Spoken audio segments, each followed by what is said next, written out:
मैथिली साहित्यमे राजकमल चौधरी जीके जे योगदान छनि, एहि योगदानके हम अहाँसब जखन पढ़ै छिए तकर बाद जे छै से बुझैमे अबैए जे हुनका भगवान एतबा दिन किया एहि पृथ्वी पर रखलखिन। हुनका आर किछु दिन जरूरी छलै मैथिली साहित्यके लेल, हिन्दी साहित्यके लेल सेहो।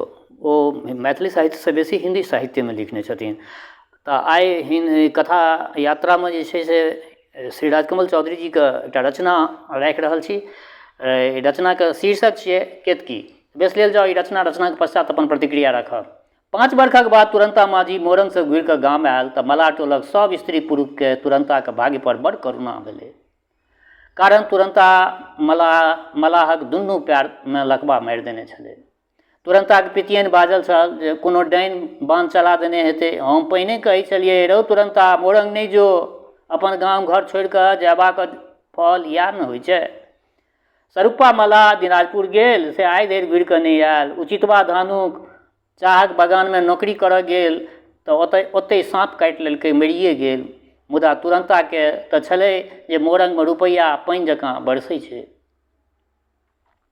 हमरा तऽ लगैए जे आब केतकी की करतै, बेचारीके करम फूटि गेलै। सहानुभूति प्रकट करैत पिरजिया बाजल छल, करतै की, दोसर सगाइ कऽ लेतै। तुरन्तामे कि सोना गाथल छै जे ओकरे संग लागल रहतै केतकी, बड़का गामवाली उत्तर देलकै। आ अहिना मलाह टोलीके इनार पर बड़ी काल धरि तुरन्ता मलाह आ ओकर स्त्री केतकीके दुर्भाग्य पर चर्चा आ टीका टिप्पणी होइत रहल। केतकी तुरन्ताके संगहि मोरंग गेल छल आ संगहि घुरिकऽ गाम आयल छल। मोरंग जाइत काल केतकी 12-13 वर्षक छौड़ी छलै, मुदा 5 बरखमे एकदम बदलि गेल अछि। मात्र देहे दशा नहि, नुआ पहिरबाक ढंग, बाजब भूकैके ढंग, रस्ता बाट पर नुआ फलकाके चलबाक ढंग, सब किछु बदलि गेल छै। आँचलमे कुंजीके झाबा बनने रहैत अछि, डाँरमे सदिखन रुमाल कोसने रहैत अछि, भरि दिनमे 2 बेर पान खाइत अछि, नित्य भोरे उठिकऽ पोखरिमे नहा अबैत अछि, ब्रह्म बाबाके थान पर फूल चढ़बैत अछि, इत्यादि इत्यादि। केतकीके रंग ढंग देख कऽ टोलक बूढ़ पुरान मलाहिन सब नाक परमे हाथ धऽ कऽ बजैत छल जे सएह तऽ आँगनमे पड़ल एक लोटा पानिके लेल चिचियाइत रहै छै आ ई केतकी 1 किली पान खाकऽ बड़ैके संगे हँसी ठट्ठा करैत रहैए। इहो छोड़ी गाम भरिमे कमलिए जकाँ नाम करत। मुदा ओहि दिन साँझखन कमली माछ लऽ कऽ तिरपित मिश्रक आँगनमे गेल तऽ मिश्रजी एकान्तमे लऽ जाके कहलथिन जे कमली एक दिन केतकीसँ भेँट नहि करा देमे। तऽ हँसैत कमली उत्तर देलकनि, मालिक केतकी आ हमरामे बड़ फरक छै। केतकी अहाँके हाथ नहीं लागत। परसू खन लक्ष्मण बड़े एक रत्ती केतकीके हाथ छू लेलकै, ताहि पर छौड़ी ततेक हल्ला केलक जे सौंसे गाम बहिर भऽ गेल। माय गे ओ छौड़ी छै कि आगिक लुत्ती। मालिक अहाँ केतकीके खियाल मोनसँ हटा लिअ। आन जै छौड़ी दऽ कहू हम नहीं कहब, मुदा केतकी बाप रे बाप ई काज हमरासँ नहीं हैत। कमली आइ धरि हम जै मौगी पर दाँत गड़ेने छी से हमरा लग अवश्य आयल अछि। ई केतकी जँ आइसँ 1 मास धरि एहि गाममे रहत, एतबा कहि कऽ घर दिस विदा भऽ गेलाह तिरपित मिश्र एहि गामक रावण छथि। कतेक सीताके सतीत्व भंग कऽ चुकल छथि से अपने मोन नहि छनि। बेसी धनिक तऽ नहि छथि, मुदा प्रतापी बड्ड छथि। भांगक गोला पचबैमे, बनैया सुगरके शिकार खेलाइमे, कुश्ती लड़ैमे, घोड़ा फनबैमे आ शौख मौज करैमे हिनकर बराबरी करैवला एहि परोपट्टामे किओ नहि। गामक स्त्री जातिक हेतु तऽ तिरपित मिश्र साक्षात इंद्र भगवान छथि। प्रतिवर्ष गामक कतेक विधवा सधवा कुमारि हिनका संगे सिमरिया घाट गंगा स्नान करै लए जाइए। मुदा हिनका मलाह जातिक स्त्री किछु विशेष रूपसँ पसिन छनि। कहैत छथि जे धरती परक असली अप्सरा तऽ मलाहिने होइत छै। अप्सरा मने पानिमे रहैवाली। मलाहिनक गत्र गत्रसँ मछाह सुगंध बढ़ै छै, ताहिसँ नीक आन कोनो वस्तु नहि। महर्षि पराशर, महर्षि व्यास आ सम्राट शान्तनु सन लोक की मूर्ख छलाह जे मलाहिनसँ बियाह केलखिन। आ ओहि रातिसँ तिरपित मिश्र केतकीके हरणके सरंजाम करऽ लगलाह। दोसर दिन भोरेमे केतकी धारक कात माछ आनय गेल तऽ चंद्रा मलाह नाव लऽ कऽ ओहि पार जाइत छलै। केतकीके देखते बाजल, भौजी पार जायमे। केतकी चुपचाप नावमे आबि कऽ बैसि गेल आ चंद्रा नाव खेबऽ लगलै। जोर जोरसँ लग्गा चलबैत चंद्रा बाजल, भौजी एक बात कहियौ। की कहमे? तो हमरासँ चुमाओन कऽ ले। तुरन्ता संगे रहिके तोरा की भेटतौ? ओ तऽ आब 2 मुट्ठी भातो नहि जुमा सकतौ तोरा। तो हमरा संगे बियाह कऽ ले। तो जे कहमे सएह हम करबो। बियाहक नाम नहि करौ चंद्रा। जखन धरि हमर घरवला जीवैए हम चुमाओन नहि करब, आ ओ हमरा भात नहि देत तऽ ओकरा भात जुमा कऽ आ पका कऽ हम देबै। तो केहन पागल छँ भौजी, खाली भातेसँ की चलि जेतौ दुनिया, आर की कतहुके मोन नहि हेतौ? हमरा मोनके फिकिर तू किया करै छे रे? तू अपन मोनके कर। प्रीतिया सन छौड़ी नहि सम्हरलो तोरा, आ हमरा तू कोना सम्हारि कऽ रखमे? प्रीतिया तऽ छिनारि छल, ओ छिनारि छल तऽ तोरा छोड़ि देलकौ, मुदा चंद्रा रे हम छिनारि नहि छी, तेँ हम अपना घरवलाके नहि छोड़ब। टोलमे तऽ 50टा जुआन छोड़ी छै, तू ककरोसँ जाकऽ बिआह कऽ ले। तो नहि करमे? हमरा कि घरवला नहि अछि जे हम बिआह करब? एतबा पूछि कऽ केतकी नाह पर सँ उतरऽ लागल। नाह घाट परमे लागि चुकल छलै।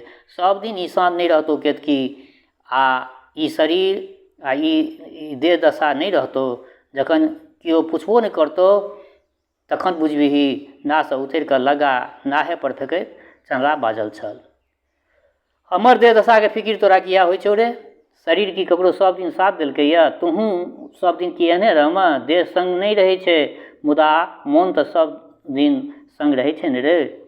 आ हमरा ई विश्वास अछि जे हमर मोन कहियो अपन घरवलासँ नहि हटि सकत। जहिया ओ समंगर छल, जहिया ओ 4 पैसा कमाइत छल, तहिया ओ हमरा इंद्र भगवानक परी जकाँ सजा के रखलक, सब सुख देलक। जे नुआ बस्तर आ गहना कहलिए सएह कीन कऽ देलक। एहन लोकके हम छोड़ि कऽ दोसरासँ सगाइ कऽ ली? ई हमरासँ नहि हैत। ई एकटा बातक मोन हमरा लगले रहि गेल। कोरामे एकटा नेनाके नहि पोसलहुँ से कि सब मौगीके धियापुता होइते छै। एतबा कहि कऽ केतकी नासँ छरपि कऽ घाट दिस चल जाइत रहल। केतकी मल्लाह जातिक स्त्री भऽ कऽ एतेक पति भक्ति आ धर्म पर विश्वास रखैत अछि, ई महा आश्चर्यक विषय थिक। साधारणतः तऽ छोट जातिक लोक, दयनीय आर्थिक स्थितिक लोक, बिना कोनो संपन्न सामाजिक स्थिति आ सुदृढ़ धार्मिक आस्थाक लोक चरित्र, नैतिकता, संबंधिक स्नेह, कर्तव्य भावना आदिसँ वंचिते रहैत अछि। मिथिलाक धानुक, कहार, तकमा, मल्लाह, गोंइर, पासी आदि अनेक शूद्र आ शूद्रेतर जाति लोक एखन धरि आदिकालीन जीवन, यौन स्वच्छंदताक जीवन, अज्ञान आ अंधकारक जीवन, दीनता आ परतंत्रताक जीवन बिता रहल छथि। एखन धरि शूद्रेतर जातिक युवती ब्राह्मण आ क्षत्रिय जातिक भोग वस्तु मानल जाइत अछि।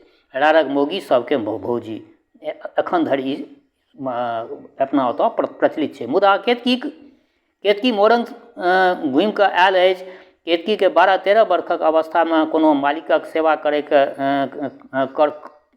केनाइ नहि सिखायल गेल छै। जेना राजर्षि जनकक सभामे याज्ञवल्क्यसँ शास्त्रार्थ करैत विदुषी गार्गी तत्कालीन आस्थाक विरोधिनी विद्रोहिणी छलीह। खुआसँ भरल पैघ बाटी सन रूप रस यौवनसँ भरल चंपाकली सन केतकी मल्लाह समाजक जीवन क्रम आ आस्थाक विरोधिनी विद्रोहिणी अछि।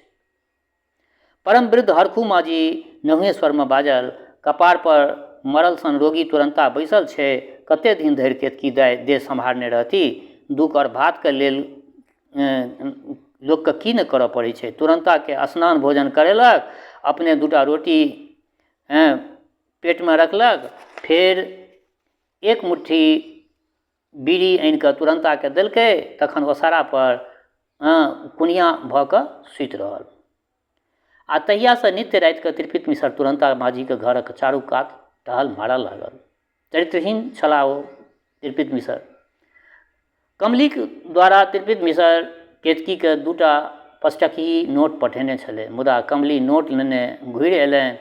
कहलकनि, अहूँ खूब छी मालिक, हमरा ओहि छौड़ीके हाथे मारि गारि खाइके लेल पठबै छी। अहाँके हम पहिने कहने छलहुँ, मुदा अहाँके तऽ केतकीके भूत लागि गेल अछि। मिश्रजीके आकर्षण आर बढ़ि गेलनि। रातिके 11 बजे 3 चिलम असली नेपाली गाजा पीब कऽ हाथमे गुप्ती लागल लाठी लऽ कऽ आँगनसँ बहरेला। सीताके कोनो लक्ष्मण रेखा नहि बचा सकते आइ। तुरंता माझीके आँगनमे मात्र 1.5टा कोठली छलै, एकटा सौँस घर जाहिमे सुतैत अछि, आ दोसर ओसाराके एकचारी जतऽ भानस होइत छै। आँगनमे भांगक जंगल छै, आ दू दिससँ आँगन कतहु करचीके टाटसँ घेरल छै। जखन मल्लाह टोलक कुकुर रवारलकनि तऽ त्रिपित मिश्र अन्हारमे दौगैत आबि कऽ तुरंताके आँगनमे भांगक मध्यमे ओकराके खसि पड़ला धमाल। तुरंता घरमे फोफ काटि रहल छल आ केतकी ओकरा बामा भागमे पसरल छल। जगले, नींद नहि होइत छलै। मिसरजीके खसबाक शब्द सुनिकऽ केतकी बहरायल। ई ओकरा बुझल छलै जे तिरपित मिसरके रातिके नींद नहि होइत छनि, तेँ मलह टोलीके पहरा दैत रहैत छथि। हाथमे 2 हाथक फराटी लऽ कऽ केतकी ओसारा पर बहरायल आ चिकरल। आँगनमे के थिक? गाजाके उन्मादमे हेरायल तिरपित मिसर विचारलनि जे आब नुकायब व्यर्थ थिक। केतकी कुकुर नहि थिक जे काटि लेत, आ तुरंता तऽ उठियो नहि सकैत अछि। बजला, हम छी केतकी, एम्हर आ, तोरासँ जरूरी काज अछि। के छऽ तू? कोन काज छौ? तिरपित मिसरके स्वर चिन्ह कऽ केतकी अंठा कऽ तैयो बाजल जोरसँ, हमरा नहि चिन्हैत छऽ? हम छी तिरपित। हमरासँ कोन काज अछि? ओसारा परसँ की बजै छऽ? एम्हर आ। ओसारा परसँ की बजै छऽ? एम्हर आ, तिरपित मिसर कहलकनि। तिरपित मिसर ओसाराके कोर लग आबि कऽ बजला। जावत केतकी पाछाँ हटाए तावत ओ केतकीके हाथ पकड़ि कऽ ओकरा आँगनमे घीच लेलकै। चंद्रमाके प्रकाशमे मिसरजीके केतकी ओहि कालमे संसारके सबसँ सुन्दर स्त्री लगलै। हाथ छोड़ेबाक असफल चेष्टा करैत केतकी बाजल, मिसरजी, आब ओ जमाना नहि छै। अहाँ जे चाहब से कऽ लेब। हम गरीब छी, मुदा रंडी नहि छी। अहाँ अपना आँगन जाउ, हमरा जाकऽ सुतऽ दिअ। मुदा तिरपित मिसरक लाल आँखि देखि कऽ केतकीके बड्ड डर भऽ गेलै। सौंसे देह सिहरि गेलै। चारू कात भांगक 4-5 हाथ ऊँच जंगल आ जंगलक बीचमे केतकीके दुनू हाथ पकड़ने एहि कर्ममे अभ्यस्त तिरपित मिसर लाठीमे सँ गुप्ती बाहर कऽ कऽ चमचम करैत धार केतकीके देखबैत मिसरजी बजला, केतकी जँ एको रत्ती हल्ला करमे तऽ पेटमे सौंसे गुप्ती भोंकि देबौ। केतकीके चिकरल नहि भेलै, केतकी न चिकरल, न कानल, न हल्ला करबाक चेष्टा केलक। केवल तिरपित मिसर दिस ताकि कऽ हँसल। फेर कनिये काल घर दिस ताकि कऽ बाजल, मिसरजी, अपन गुप्ती लाठीमे धऽ लिअ। हम तऽ अहाँसँ हँसी करैत छलहुँ। हाँ, हम अहाँसँ बाहर जायब, ई तऽ जायब। एहि गाममे हम रहि सकैत छी अहाँसँ बाहर जाकऽ? मिसरजीके हाथसँ 10 टका लऽ कऽ केतकी आँगनक दोसर कात टाट लग चलि गेल। पाछू पाछू गेला मिसरजी, मुदा रुपैआ लऽ कऽ केतकी कहीं भागि न जाय एवं हल्ला नहि करऽ लागय, एहि हेतु मिसरजी फूजल गुप्ती लगेमे रखलनि आ पियासल बरद जकाँ केतकीके पान सन पातर ठोर पर अपन तमाकूसँ पियर दाँत रगड़य लगलाह। चुंबनक ई प्रक्रिया समाप्तो नहि भेल छल कि दहिना हाथसँ गुप्ती उठा कऽ मोरंगके खेलायल छोड़ी केतकी सौंसे गुप्ती तिरपित मिसरक पेटमे भोंकि देलकनि। मिसरजी चिकरला, माय गए, आ केतकीके छाती पर खसि पड़लाह। हुनकर रक्तसँ पानिक झरना जकाँ खसैत रक्तसँ केतकीके आँगि, छाती आ सौंसे देह मुँह भीज गेलै। देह पर पड़ल तिरपित मिसरके धरती पर ठेल कऽ केतकी उठि कऽ ठाढ़ भऽ गेल। फेर बड़ी काल धरि ठाढ़ भेल, मरैत अथवा मरि गेल तिरपित मिसरके देखैत रहल। तऽ बेस श्रोतागण, आइ हिनकर ई एकटा रचना रखलहुँ हँ। वैदेहीमे अगस्त 1958 ईस्वीमे ई रचना छपल छलै। अपन प्रतिक्रिया जरूर राखब। जगदम्बाक कृपा अहाँ सब पर बनल रहै। शुभकामनाक संग जय मिथिला, जय मैथिली।